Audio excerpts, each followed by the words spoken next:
how much larger is the Sun compared to the Earth? The comments on many popular science sites are surprising because so many people take illustrations like this seriously. But neither the proportions nor the distances of them are even close to reality. In fact, the Sun and the Earth, when placed next to each other, would look like this. The diameter of the Earth is 12,742 kilometers, and that of the Sun is 1,392,700 kilometers. That is, there would be enough space from one side of the Sun to the other to accommodate 109 Earths, with a little more room left over. That's already pretty impressive, but it's still not entirely obvious just how huge the Sun really is. It's clearer if you look at the circumference. The Earth has an equatorial circumference of 40,075 kilometers. Let's take the cruising speed of an ordinary passenger airplane, 800 kilometers per hour. A simple calculation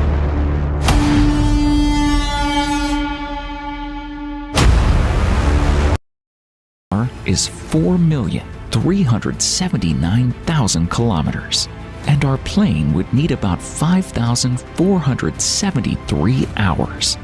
That's 228 days. That's over 32 weeks. About 8 months. If we start talking about volume, the figures are going to be astronomical in every sense. The Sun's volume is 1.412 to the 10th power of 18 cubic kilometers.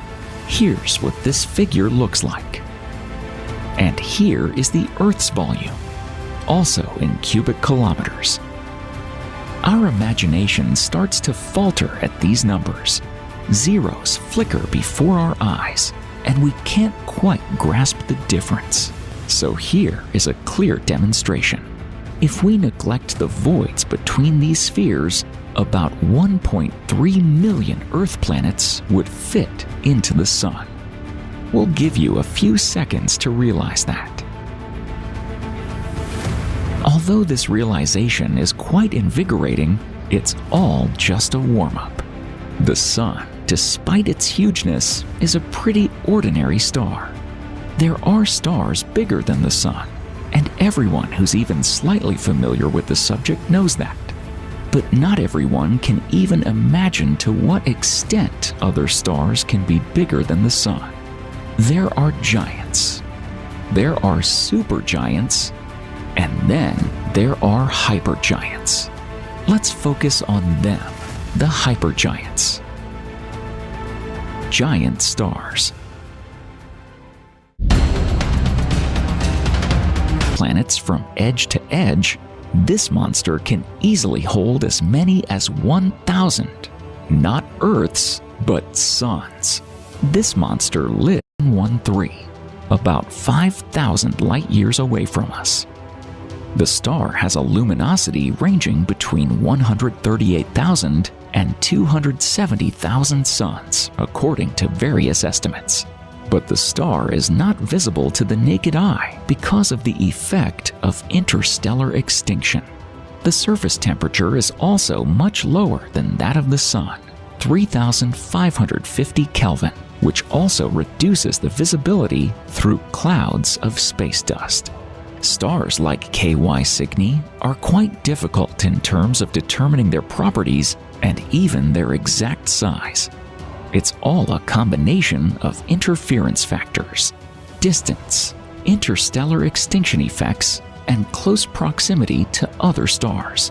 In addition, such giants can be pulsating, in which case there is a very noticeable change in the size of the star over the course of 1 or 2 Earth years. KY Cygni is even more complicated. It is a variable star with large amplitude, but even without a clear periodicity. At times, it changes in size rather quickly, while at other times, it is fairly constant over a long period of time. All this complicates the analysis, and therefore there is still no consensus about the exact size of the KY Cygni.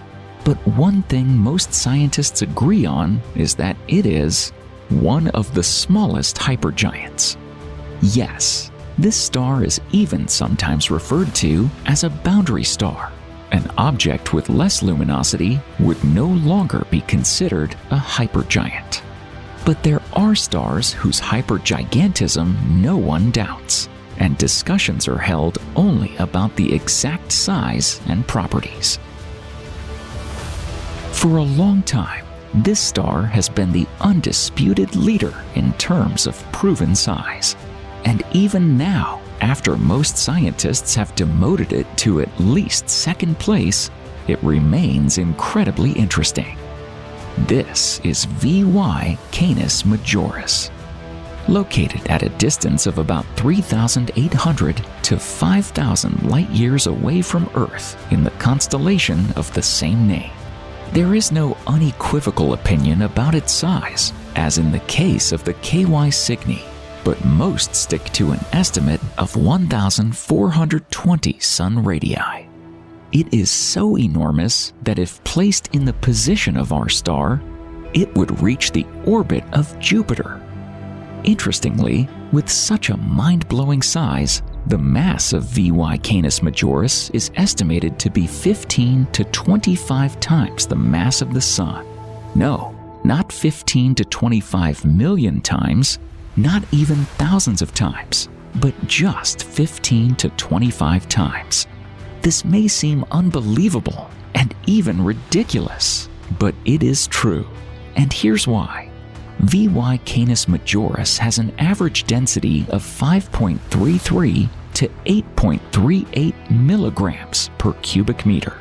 That doesn't tell you anything, does it? Okay, then how about this?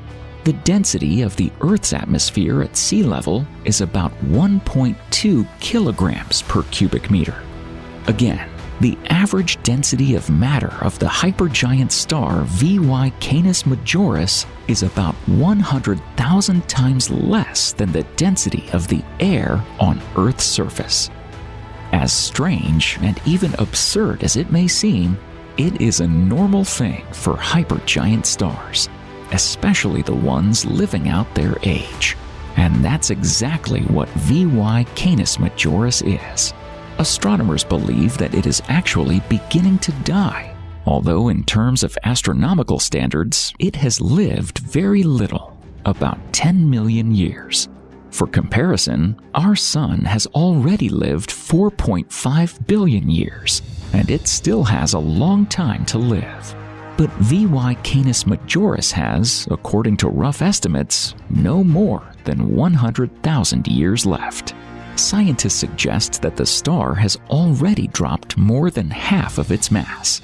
In 2021, the Hubble Space Telescope observed the star spitting out large threads of hot gas, which coincided with changes in its luminosity, and this process will continue to increase. No one can give an exact prediction about the future evolution of VY Canis Majoris yet. It may follow the scenario of transformation into a yellow hypergiant, and then into the so-called Wolf-Rayet star. This is an even rarer type of massive stars, which are in the late stages of evolution and have already lost almost the entire hydrogen envelope.